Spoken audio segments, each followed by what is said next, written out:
నమస్తే ఫ్రెండ్స్, నేను మీ Sravani. Welcome back to Sravani's kitchen. ఈరోజు మన వీడియోలో రెసిపీ వచ్చేసి పల్లి నువ్వుల చిక్కీని ఎలా చేయాలో ఈ వీడియోలో మీతో క్లియర్గా షేర్ చేసుకోబోతున్నానండి. ఈ విధంగా మనం ఎప్పుడు చేసినా అది పల్లి చిక్కీ అయినా, నువ్వుల చిక్కీ అయినా, లేదా ఇలా పల్లి నువ్వుల చిక్కీ అయినా మంచి రుచిగా కరకరలాడుతూ చాలా బాగుంటాయి. కొత్తగా ట్రై చేసేటప్పుడు ఇంట్లో సరిగ్గా రాదేమో అని డౌట్ పడుతుంటారు. ఇలా సింపుల్ వేలో ఒకసారి ట్రై చేసి చూడండి. ఫెయిల్ అయ్యే ఛాన్స్ లేకుండా బాగా కుదురుతాయి.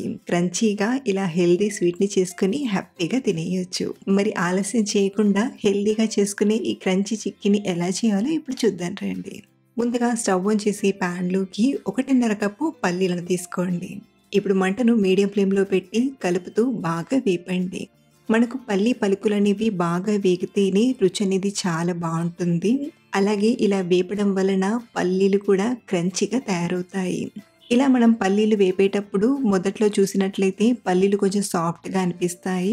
ఎలా అయితే ఇవి వేగుతూ ఉంటాయో అలా కొంచెం గట్టిపడి క్రిస్పీగా అవుతాయి. కాబట్టి చిక్కీ చేసేటప్పుడు ఈ విషయాలను చూసుకొని పల్లీలను బాగా వేపండి. 7-8 నిమిషాలు అయ్యేసరికి పల్లీలు చక్కగా వేగి పైన పొట్టు కూడా లైట్గా సెపరేట్ అవుతుంది. ఇలా వేపిన పల్లీలను ఒక ప్లేట్లోకి తీసుకొని పక్కనుంచండి. మళ్ళీ ఇదే ప్యాన్లోకి 1 కప్పు నువ్వులను తీసుకొని వేపండి. నువ్వులు వేపడానికి పెద్దగా టైం పట్టదండి.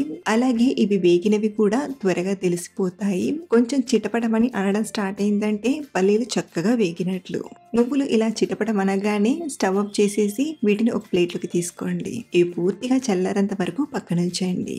వేరుశనగ గుళ్ళు పూర్తిగా చల్లారిపోయాక వీటిపై ఉన్న పొట్టును తీసేసి ప్రతి పల్లీని ఇలా 2 ముక్కలయ్యేలా చేసి తీసుకోవాలి. మీరు పల్లీలను సెపరేట్ చేయడానికి ఫ్లాట్గా ఉన్న గిన్నెను తీసుకొని ఇలా నొక్కుతూ అయినా చేయొచ్చు. బట్ ఇది కొంచెం చేతికి పని ఉంటుంది. అలా కాకుండా ఈ పల్లీలను ఏదైనా క్లీన్గా ఉండే క్లాత్ పైకి తీసుకొని స్లోగా రోల్ చేసామంటే పల్లీలపై ఉన్న పొట్టు ఊడిపోతుంది. అలాగే పల్లి పలుకులు కూడా సెపరేట్గా అవుతాయి.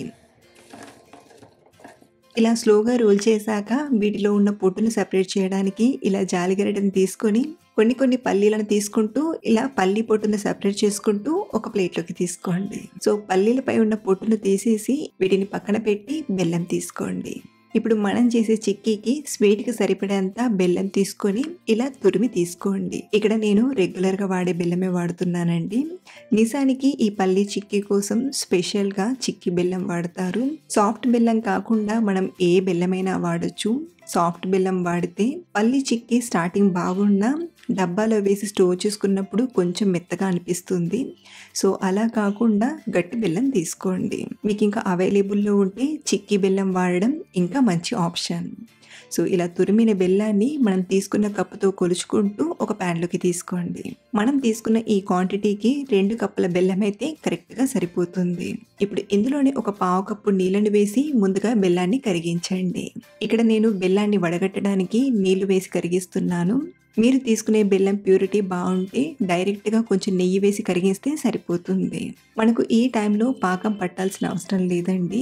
జస్ట్ ఇందులో ఉన్న బెల్లం ఇలా కరిగిపోతే సరిపోతుంది. ఇలా కంప్లీట్గా బెల్లం కరిగిపోయాక ఇప్పుడు దీన్ని మనం వడగట్టి తీసుకుందాం. మనం చిక్కీ ప్రిపేర్ చేసే ప్యాన్ తీసుకొని ఈ బెల్లం నీళ్ళను వడగట్టి తీసుకోండి. ఇలా ముందుగా కరిగించి వడగట్టి తీసుకోవడం వలన బెల్లంలో ఉన్న ఇంప్యూరిటీస్ అన్నీ సెపరేట్ అవుతాయి. ఇప్పుడు మంటను మీడియం టు హై ఫ్లేమ్ మధ్యలో పెట్టి బెల్లాన్ని బాగా ఉడికించండి. ఇప్పుడు ఈ బెల్లం కాస్త పలుచగా ఉంది కదా, ఎలా అయితే మనం ఉడికిస్తూ ఉంటామో అలా కొంచెం దగ్గర పడి నురగగా వస్తుంది. కాబట్టి బెల్లం పాకం అనేది కొంచెం దగ్గర పడేంత వరకు ఇలా కలుపుతూ ఉడికించండి.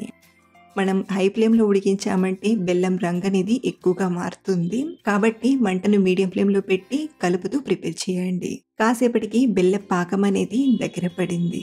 ఈ టైం నుండి పాకం వచ్చిందో లేదో చూస్తూ పాకాన్ని పట్టండి. ఇలా మనం కొంచెం వాటర్లోకి పాకాన్ని తీసుకొని చూసామంటే ఈజీగా తెలిసిపోతుందండి. ఈ టైంలో అయితే మనకు పాకం అనేది సాగుతూ వచ్చింది కదా, కాబట్టి మరొక 3-4 నిమిషాలు పాకాన్ని ఉడికించాక మళ్ళీ చెక్ చేసి తీసుకుందాం. మనం ఇలా పాకం పట్టేటప్పుడు ఏమాత్రం తొందరపడద్దు. పాకం రాకముందే చేసినా అలా అని పాకం ముదిరిపోయినా చిక్కీ కన్సిస్టెన్సీ అనేది పర్ఫెక్ట్ గా రాదు. కాబట్టి ఇలా మధ్య మధ్యలో పాకం వచ్చిందో లేదో చూస్తూ పాకాన్ని ప్రిపేర్ చేయండి. ఇక్కడ నేను మళ్ళీ 3-4 నిమిషాల తర్వాత చూపిస్తున్నాను. పాకం దగ్గర పడింది. అలాగే పాకం కూడా కొంచెం నురగగా వచ్చింది. మనకు పాకం అనేది క్రిస్పీగా అప్పడం విరిగినట్టుగా రావాలి. ఇలా మనం నీళ్ళల్లో వేసి ఒక 2 సెకండ్ల తర్వాత గిన్నెకేసి కొట్టామంటే ఇలా టక్ టక్ అని సౌండ్ రావాలి. ఇలా సౌండ్ రావడమే కాదండి, మనం తర్వాత ఇలా తీసుకొని నొక్కామంటే సాఫ్ట్‌గా కాకుండా అప్పడం విరిగినట్టుగా విరగాలి. చాలామంది ఈ టైంలోనే పొరపాటు చేస్తూ ఉంటారు. గిన్నెకి సౌండ్ వస్తుంది కదా, పాకం వచ్చేసిందనుకుంటారు. కానీ మనం విరిచి చూస్తే అప్పడం విరిగినట్టుగా విరగాలి. అది కరెక్ట్ కన్సిస్టెన్సీ అన్నమాట. సో, మనకైతే ఇక్కడ పాకం వచ్చేసింది కదా! ఇప్పుడు ఇందులోకి మన మెయిన్ ఇంగ్రీడియెంట్ వచ్చేసి వంట సోడా. వంట సోడాను ఒక పావు టీ స్పూన్ వరకు తీసుకోండి. ఇక్కడ మనం చిక్కీ బెల్లం కాకుండా నార్మల్ బెల్లం తీసుకున్నాం కదా! కాబట్టి ఇందులోకి ఒక పావు టీ స్పూన్ నుండి అర టీ స్పూన్ వరకు వంట సోడాను తీసుకోండి. మీరు చిక్కీ బెల్లం వాడినా సరే చిటికెడంత వంట సోడా వేసి చేయండి. అలాగే మంచి టేస్ట్ కోసం ఒక టీ స్పూన్ నెయ్యిని, అలాగే ఒక అర టీ స్పూన్ యాలకుల పొడిని తీసుకొని కలపండి. వంట సోడా వేయడం వలన చిక్కీ ఎక్స్ట్రా క్రంచీగా వస్తుంది. కాబట్టి మీరు చిక్కీ చేసేటప్పుడు వంట సోడా వేయడం మాత్రం మర్చిపోవద్దు. బయట చేసే వాళ్ళైనా సరే వంట సోడాను డెఫినెట్‌గా యాడ్ చేస్తారు. ఇలా ఒకసారి బాగా కలిపాక ఇప్పుడు మంటను లో ఫ్లేమ్‌లో పెట్టి ఇందులోకి మనం వేపి పెట్టిన నువ్వులను అలాగే పల్లీలను తీసుకొని కలపండి. ఇలా అంతా కలిసేలా ఒకసారి కలిపాక ఇప్పుడు స్టవ్ ఆఫ్ చేసేసి ఇప్పుడు దీన్ని మనం బటర్ పేపర్ పైకి తీసుకుందాం. ఇక్కడ నేను బటర్ పేపర్ పైన చేస్తున్నానండి. బటర్ పేపర్‌కి లైట్‌గా కొంచెం నెయ్యిని తీసుకొని బాగా అప్లై చేయండి. ఈ స్టెప్‌ని మనం ముందే చేసి పెట్టుకోవాలి. ఎందుకంటే చిక్కీ ఎలా అయితే చల్లారుతుందో అలా గట్టిపడిపోతుంది కాబట్టి ఇలా మనం ముందుగానే బటర్ పేపర్‌కి గానీ లేదా స్టీల్ ప్లేట్‌కి గానీ కొంచెం నెయ్యిని అప్లై చేసి పక్కనుంచుకోవాలి. వెంటనే ఇలా పేపర్ పైకి తీసుకొని స్ప్రెడ్ చేయండి. రోలర్‌కి కొంచెం నెయ్యిని గానీ లేదా ఆయిల్‌ని గానీ అప్లై చేసి ఇలా స్లోగా రోల్ చేయండి. ఇలా రోల్ చేశాక చిక్కీ కాస్త వేడిగా ఉన్నప్పుడే చాకుకి కొంచెం నెయ్యిని అప్లై చేసి ఘాట్లు పెట్టి తీసుకోండి.